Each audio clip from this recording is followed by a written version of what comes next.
Hello friends, स्वागत है आपका अपने चैनल स्टडी स्पेशल में। हम जानते हैं कि हम इस समय क्लास 11th की मैथ की एक्सरसाइज 1.1 पढ़ रहे हैं, जो कि चैप्टर हमारा चल रहा है सेट्स। ठीक है, पिछली वीडियो में हमने एक्सरसाइज 1.1 के 5 क्वेश्चन तक सवाल हल कर चुके हैं। आज हम क्वेश्चन 6 जो हमारा लास्ट क्वेश्चन है उसे हल करेंगे। इसके साथ ही साथ हम आज पढ़ेंगे टाइप्स ऑफ सेट्स के बारे में। तो चलिए शुरू करते हैं। क्वेश्चन 6 है कि match each of the set on the left in the roster form with the same sets on the right described in set builder form. मतलब लेफ़्ट साइड में हमारे जो सेट्स दिए गए हैं वो रोस्टर फॉर्म में दिए गए हैं, इनको मैच करना है राइट साइड के सेट बिल्डर फॉर्म के सेट से। तो चलिए शुरू करते हैं। सबसे पहला क्वेश्चन है कि सेट दिया गया है कि कर्ली ब्रैकेट 1 2 3 एंड 6। तो ये किससे मैच कर रहा है तो देखते हैं। 1 2 3 6 है क्या? कोई इसमें इसे अगर सेट बिल्डर फॉर्म में लिखें तो क्या लिख सकते हैं? तो हम सब देख रहे हैं कि सेट बिल्डर फॉर्म में जो इधर राइट साइड में लिखे हैं इसमें से दो सेट इसमें से मैच कर रहे हैं हल्के फुल्के से, ए वाला और सी वाला, कि x colon x is a prime number and a divisor of 6। तो मतलब x जो है एक प्राइम नंबर है जो किसका डिवीज़र है? 6 का। ठीक है, और दूसरा एक दिया गया है इधर कि x colon x is a natural number and divisor of 6। तो ये मैच कर रहा है तुम्हारा सी से, क्योंकि x जो क्या है एक नेचुरल नंबर है और जो डिवीज़र है 6 का, तो एक तो 6 का डिवीज़र है, मतलब जो 6 को डिवाइड कर देता है पूरा पूरा। तो 6 को डिवाइड कौन कर देगा? 1 कर देगा, ठीक है, 2 कर देगा और 3 कर देगा, और 6 को भी अपने आप डिवाइड कर देगा। इसका मतलब फर्स्ट वाला मेल खाता है हमारा किससे? सी वाले से, कि x colon x is a natural number and divisor of 6। Second देखते हैं हम लोग। सेकंड क्वेश्चन दिया गया है कर्ली ब्रैकेट के अंदर 2,3। तो 2,3 क्या है? हम सब जानते हैं 2,3 किससे मैच कर सकता है? तो देखो डी वाले से मैच नहीं कर सकता है, मैथमेटिक्स के लेटर्स वाला है। बी वाला देख रहे हैं कि इज़ एन ऑड नंबर जो लेस देन है 10 से, तो इसमें 10 केवल 2 ही एलिमेंट्स हैं। तो हमारा बचा सिर्फ एक क्वेश्चन बचा, वो बचा हमारा ए वाला। तो ए वाला ऑप्शन क्या है कि x colon x is a prime number and a divisor of 6। मतलब x जो है एक प्राइम नंबर है जो किसका डिवीज़र है? 6 का। तो हम जानते हैं 2 भी एक प्राइम नंबर है, 3 भी एक प्राइम नंबर है, और डिवीज़र 6 के कौन कौन से हो सकते हैं? 6 3 2 1, जो कि नेचुरल नंबर थे जो हम लगा चुके हैं पहले फर्स्ट को सी से। ठीक है, तो सेकंड वाला क्या हो जाएगा? ए से मैच करेगा कि x colon x is a prime number and a divisor of 6। अब चलते हैं हम लोग थर्ड क्वेश्चन पे। थर्ड क्वेश्चन है कर्ली ब्रैकेट के अंदर m a t h e i c s और कर्ली ब्रैकेट क्लोज है। ठीक है, तो मतलब अब हमारे पास दो ही ऑप्शन बचे हैं, बी और डी वाला। तो हम जानते हैं बी वाला तो हो ही नहीं सकता है, natural number, odd natural number की बात कर रहा है। तो हमारा कौन सा हो जाएगा? डी वाला, कि x colon x is a letter of word mathematics. अब कुछ लोग सोच रहे होंगे मैथमेटिक्स में तो इतने सारे वर्ड हैं, तो इसमें इतने कम क्यों लिखे हैं? तो मैं आपको बता दूं कि कभी भी रोस्टर फॉर्म में जो सेट दिए होते हैं उसमें कभी भी रिपीटेड लेटर्स नहीं लिखते हैं। तो जैसे m यहाँ पर 2 जगह रिपीट है तो इसको एक ही बार लिखा है, a रिपीट है, ठीक है, 2 बार, तो इसको एक ही बार लिखा है। ऐसे ही t रिपीट है, इसको भी एक ही बार लिखा गया है। ठीक है, इसीलिए इसमें जो सेट में कम लेटर्स तुम्हारे दिख रहे हैं। तो थर्ड वाला किससे मेल खा जाएगा? हमारा डी वाले से। अब हमारा लास्ट बचा है फोर्थ वाला, जिसके एलिमेंट्स दिए गए हैं 1 3 5 7 और 9। हम सब देख रहे हैं ये सब क्या है? ऑड हैं, ऑड नंबर्स हैं, और कैसे नंबर से, नेचुरल नंबर।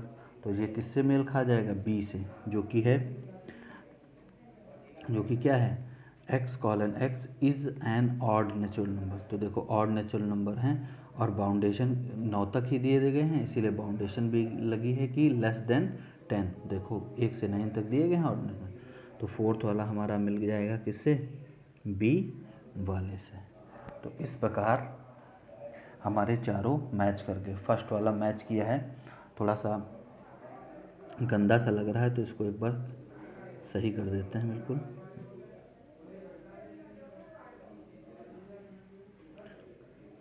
सही से दिखा देते हैं। फर्स्ट वाला हमारा मैच करेगा किससे, फर्स्ट वाला मैच करेगा सी से, सेकंड वाला मैच करेगा ए से, थर्ड वाला मैच करेगा डी से, और फोर्थ वाला मैच करेगा हमारा बी से। ठीक है, इस प्रकार ये मैचिंग कंप्लीट हो गई है। तो अब चलते हैं, हम लोग पढ़ते हैं नया टॉपिक जिसका नाम है टाइप्स ऑफ सेट्स, और ये अभ्यास अब यहीं पर ख़त्म हो गई एक्सरसाइज। तो नए टॉपिक पे चलते हैं जिसका नाम क्या है, टाइप्स ऑफ सेट। क्या नाम है इसका, types of sets. Type of sets में हम अलग अलग प्रकार के सेट्स पढ़ेंगे, जिसका पहला सेट जो है हमारा है एम्प्टी सेट। क्या है, एम्प्टी सेट। तो देखो एम्प्टी सेट क्या होता है, एम्प्टी सेट नाम से ही पता चल रहा है खाली सेट। एम्प्टी मतलब खाली, मतलब ऐसा सेट जो खाली हो। तो देखो इसकी एक स्टैंडर्ड डेफिनीशन है, वो पढ़ लेते हैं। तो लिखिए, a set which does not contain any element is called the empty set, or null set, or the void set. मतलब इसके तीन तीन नाम हो गए। ऐसा सेट जिसमें एक भी एलिमेंट ना हो, ऐसा सेट जिसमें एक भी एलिमेंट ना हो, क्या कहलाएगा तुम्हारा, एम्प्टी सेट कहलाएगा। इसका एक दूसरा नाम भी होता है नल सेट और या फिर वाइड सेट। ठीक है, नल सेट या वाइड सेट, नल सेट या वाइड सेट। ठीक है, अब आ जाते हैं एम्प्टी सेट को डिनोट किससे करेंगे। तो देखते हैं एम्प्टी सेट को हम किससे डिनोट कर सकते हैं। तो एम्प्टी सेट को डिनोट करने के लिए एक सिंबल दिया गया है। इसे दो तरीके से डिनोट कर सकते हैं। ठीक है, पहला तरीका ये है कि डिनोट करने का पहला सिंबल ये है, पहला सिंबल क्या है कि कर्ली ब्रैकेट हमने बनाया, ठीक है, उसको खाली छोड़ दिया। तो ये पहला तो सिंबल ये हो गया कि कर्ली ब्रैकेट को हमने खाली छोड़ दिया। एक ये तरीका है इसको डिनोट करने का। दूसरा तरीका क्या है, एक और सिंबल है डिनोट करने के लिए, वो है ये बनाया, ये, इसे कहते हैं हम लोग फाई। क्या पढ़ते हैं इसे फाई भी कहते हैं। ठीक है, इससे भी एम्प्टी सेट को डिनोट किया जाता है। ठीक है, अब चलिए ले लेते हैं एक एग्जांपल, ज़्यादा समझ में आएगा एग्जांपल से, कि एक सेट जिसमें एक भी एलिमेंट ना हो। एक भी एलिमेंट का मतलब क्या है कि जीरो भी ना हो, कोई भी एलिमेंट ना हो, वो कैसा सेट कहलाएगा, एम्प्टी सेट। जैसे ए क्या है, एक ए इक्वल्स टू, अगर ये दिया गया है, ठीक है, तो ये क्या है, एक एम्प्टी सेट है। इसको इस तरह से भी लिख सकते हैं हम लोग, फाई कर कर। तो ये क्या है, एक एम्प्टी सेट दिया गया है। ठीक है, एक और एग्जांपल अगर रोस्टर फॉर्म में ले, तो रोस्टर फॉर्म में कैसे ले सकते हैं, देखते हैं। जैसे कि इधर आ जाते हैं नेक्स्ट पेज पर। नेक्स्ट पेज में रोस्टर फॉर्म में एक एलिमेंट वो ले रहे हैं एग्जांपल। तो देखो एग्जांपल क्या ले सकते हो रोस्टर फॉर्म में। ठीक है, एग्जांपल रोस्टर फॉर्म का है कि मान लिया बी एक सेट है। क्या है, बी एक सेट है जिसको रोस्टर फॉर्म में दिखा रहे हैं। ठीक है, ये कर्ली ब्रैकेट आ गया हमारा, x colon x square minus 2 equals to 0 and, अब देखेंगे एक्स है क्या यहाँ पे, तो x is rational number.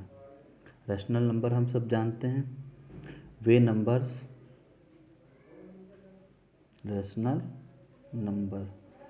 Number हम सब जानते हैं कौन से होते हैं रैशनल नंबर, रैशनल नंबर वो होते हैं जिन्हें हम P/Q के रूप में डिनोट कर सकते हैं, ठीक है, जहाँ पर P और Q दोनों क्या किसके बराबर होते हैं, पूर्णांक, यानी कि इंटीजर, ठीक है, जो P और Q क्या हो सकते हैं, इंटीजर हो सकते हैं, जहाँ पर Q केवल बस जीरो के बराबर नहीं होगा, मतलब P की जगह पर पॉजिटिव नंबर्स हो सकते हैं, नेगेटिव नंबर्स हो सकते हैं P की जगह पर, और जीरो भी हो सकता है, लेकिन Q की जगह पर पॉजिटिव होंगे, नेगेटिव होंगे, बस केवल क्या नहीं होगा, जीरो नहीं होगा।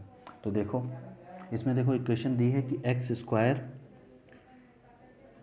-2 = 0, मतलब x की जगह पर कोई भी रेशनल नंबर ले लो और उसमें से 2 घटाओ, उसका स्क्वायर कर 2 घटाओ तो क्या जीरो आएगा, तो कोई भी नंबर लेकर दे सकते हैं। तो जैसे हम जानते हैं 2 भी क्या है, एक रेशनल नंबर ही है, क्योंकि इसके 2 के अपॉन में एक छिपा हुआ एक होता है जो P/Q के रूप में ही रिप्रेजेंट हो जाएगा, इसलिए 2 भी क्या है, एक रेशनल नंबर है। तो 2 ले लो, 2 का स्क्वायर करोगे तो कितना आएगा, 4, 4 - 2 करोगे कितना, 2 आएगा, जो कि जीरो के बराबर नहीं है, ठीक है। ऐसे कोई और नंबर ले लो, जैसे 1 ले लिया, 1 का स्क्वायर करोगे, जैसे 1 का स्क्वायर करोगे तो 1 का स्क्वायर हो जाएगा तो कितना हो जाएगा, 1, 1 - 2 करोगे तो ये जीरो आएगा नहीं, -1 आएगा। इसका मतलब कि ऐसा कोई भी रेशनल नंबर नहीं है जो इस इक्वेशन में पुट करने पर मान जीरो दे दे। अतः ये जो B तुम्हारा जो सेट हो जाएगा, ये कैसा हो जाएगा, एम्प्टी सेट हो जाएगा, ठीक है। तो एम्प्टी सेट के बारे में हम लोग जान गए हैं कि ऐसा सेट जिसमें एक भी एलिमेंट नहीं होता उसे एम्प्टी सेट कहते हैं, ठीक है। और इसे कर्ली ब्रैकेट को खाली छोड़कर या फिर फाई चिन्ह के द्वारा दर्शाया जाता है। अब हम लोग आ जाते हैं नेक्स्ट सेट्स पर, देखते हैं ये सेट कौन सा है। चलिए तो देखते हैं नेक्स्ट सेट कौन सा है। नेक्स्ट सेट है हमारा फाइनाइट एंड इनफाइनाइट सेट्स, मतलब हिंदी में कहेंगे इसको निश्चित समुच्चय और अनिश्चित समुच्चय, मतलब ऐसा समुच्चय।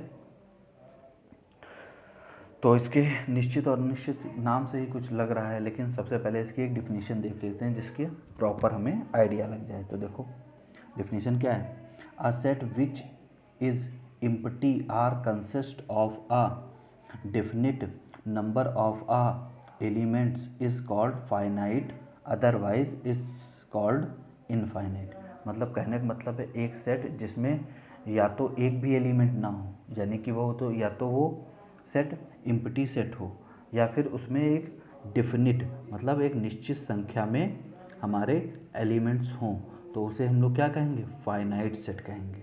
क्या कहेंगे, फाइनाइट सेट। और नहीं तो otherwise the set is called infinite, और अगर उसमें अनिश्चित संख्या में एलिमेंट्स हैं तो उसे हम इनफाइनाइट सेट कहेंगे, ठीक है। तो इसको एग्जांपल से समझाएं तो ज़्यादा अच्छा तुम लोग को समझ में आएगा, देखते हैं, ठीक है। देखो जैसे कि एक सेट है, इसके अंदर एलिमेंट हैं हमारे 1, 2, 3, 4, 5, ठीक है, और कर्ली ब्रैकेट क्लोज, ठीक। तो इसमें देखो एक निश्चित मात्रा में एलिमेंट्स हैं, 3, 2, 5 एलिमेंट्स हैं, तो मतलब ये निश्चित संख्या में है, इसीलिए इसे क्या कहेंगे, इसे कहेंगे हम लोग फाइनाइट सेट, फाइनाइट सेट।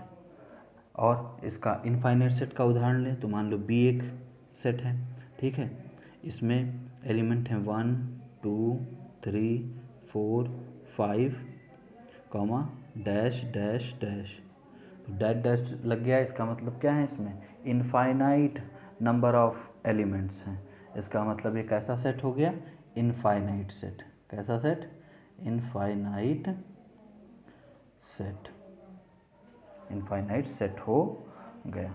इसका एक दूसरा भी एग्जांपल ले सकते हैं, जैसे कि अगर इसका दूसरा एग्जांपल ले लें हम लोग, कौन सा, अगर इसका एक दूसरा एग्जांपल लें जैसे कि सेट बिल्डर फॉर्म में, तो कौन सा हो सकता है, देखते हैं अभी। जैसे कि ये है A x : x colon x belongs to n and x minus 1 x minus 2 equals to 0। ठीक है, तो ये कैसा, किसका, फाइनाइट का एग्जाम्पल है, इनफाइनाइट का। तो हम लोग देखते हैं x minus 1 x minus 2 equals to 0 है, तो एक बार इसको ले लेते हैं x माइनस 1 इक्वल्स टू 0, तो x बराबर कितना आ गया 1। एक बार इसको ले लेते हैं x माइनस 2 इक्वल्स टू 0, यानी x बराबर कितना आ गया 2। यानी कि x के दो निश्चित मान हैं, 1 और 2, दो ही मान हैं जो कि एक निश्चित मात्रा में संख्या है, इसीलिए एक ऐसा सेट हो गया तुम्हारा फाइनाइट सेट हो गया। ठीक है, और कैसा सेट हो गया, फाइनाइट, मतलब जिसमें निश्चित मात्रा में निश्चित संख्या में एलिमेंट्स होंगे, ऐसे सेट्स को हमको फाइनाइट सेट कहेंगे। और इसी का एक दूसरा एग्जांपल ले लेते हैं इनफाइनाइट सेट का, सेट बिल्डर फॉर्म में। जैसे ये बी है, तो x colon x belongs to n, n का मतलब होता है natural number, and x is prime. तो हम सब जानते हैं कि जिस प्रकार से नेचुरल नंबर इन्फिनिटी होते हैं, उसी प्रकार प्राइम नेचुरल नंबर भी क्या होंगे, इन्फिनिटी ही होंगे। प्राइम नंबर्स वो जो केवल खुद से कटें और एक से कटें, तो ये इनफाइनाइट नंबर में होंगे, जैसे 1 2 3 5 7, इसी तरह डैश डैश डैश करके इनफाइनाइट नंबर में प्राइम नंबर्स होंगे। तो इसकी एलिमेंट्स की संख्या हम लोग काउंट नहीं कर सकते, इसीलिए बी कैसा हो गया हमारा, इनफाइनाइट सेट हो गया। तो हम सब समझ गए हैं कि वह सेट जिसमें एलिमेंट्स की संख्या निश्चित हो उसे फाइनाइट सेट कहेंगे, और जिसमें एलिमेंट्स की संख्या निश्चित ना हो, मतलब अनिश्चित हो, तो उसे इनफाइनाइट सेट कहेंगे। ठीक है, तो अब हम आ जाते हैं नेक्स्ट एग्जांपल पर। ठीक है, सॉरी नेक्स्ट एग्जांपल नहीं, नेक्स्ट सेट पर, टाइप ऑफ सेट्स पर। ठीक है, तो चलो नेक्स्ट टाइप ऑफ सेट है हमारा इक्वल सेट। क्या है, इक्वल सेट्स। तो चलिए इसके बारे में भी जल्दी से जानते हैं कि इक्वल सेट्स का नाम से ही पता चल रहा है, ऐसे सेट जो इक्वल हों उन्हें इक्वल सेट कहेंगे, लेकिन डेफिनेशन जब हम सही से पढ़ लेंगे तो हमें बिल्कुल क्लियर हो जाएगा। तो देखो, two sets A and B are said to be equal if they have exactly the same elements and we write A equals to B. Otherwise the set are said to be unequal and we write A not equal to B. ठीक है, मतलब कहने का मतलब ये है कि दो सेट हैं, अगर उसमें जो एलिमेंट्स हैं, ए के सारी एलिमेंट बी में पाए जाते हैं, ए के सारे एलिमेंट जो हैं बी में पाए जाते हैं, और बी के सारे एलिमेंट जो हैं ए में पाए जा रहे हैं। ठीक है, तो इन दोनों से, तो ए और बी जो सेट हो जाएंगे हमारे क्या कहलाएंगे, इक्वल कहलाएंगे। मतलब जो भी एलिमेंट ए में है वो सारे बी में हैं, जो बी में है वो सारे ए में हैं, तो वो हमारे क्या कहलाएंगे, इक्वल सेट कहलाएंगे। ठीक है, और अगर ए के सारे एलिमेंट बी में नहीं हैं या बी के सारे एलिमेंट ए में नहीं हैं, तो उन्हें हम अनइक्वल एलिमेंट कहेंगे। ठीक है, या अनइक्वल सेट्स कहेंगे। ठीक है, तो चलो इसको एक बढ़िया से एग्जांपल से समझ लेते हैं। मान लिया एक मान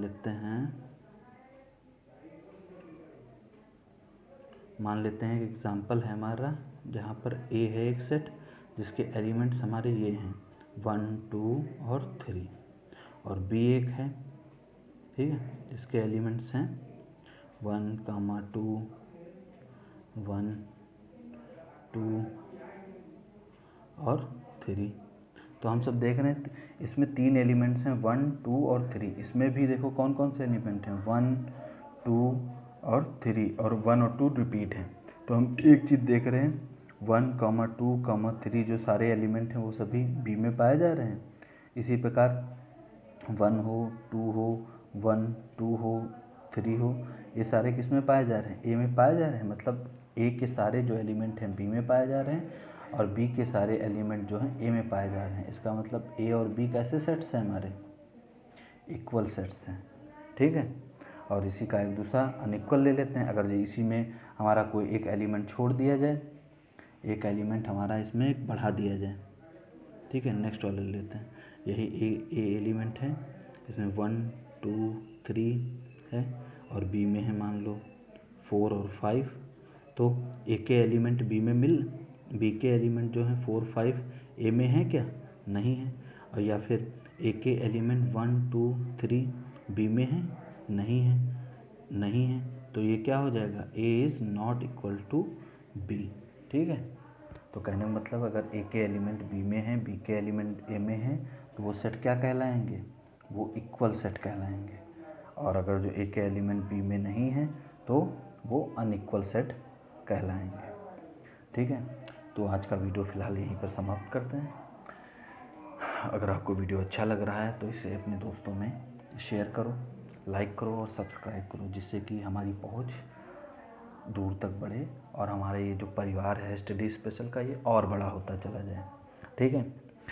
ये जितना बड़ा हमारा परिवार होगा उतना ही अच्छे से मैं आपको और समझा पाऊँगा और मुझे और मोटिवेशन मिलेगा तो आप लोगों को अच्छा से अच्छा पढ़ाने के लिए। तो चलिए नेक्स्ट वीडियो में मिलते हैं। धन्यवाद।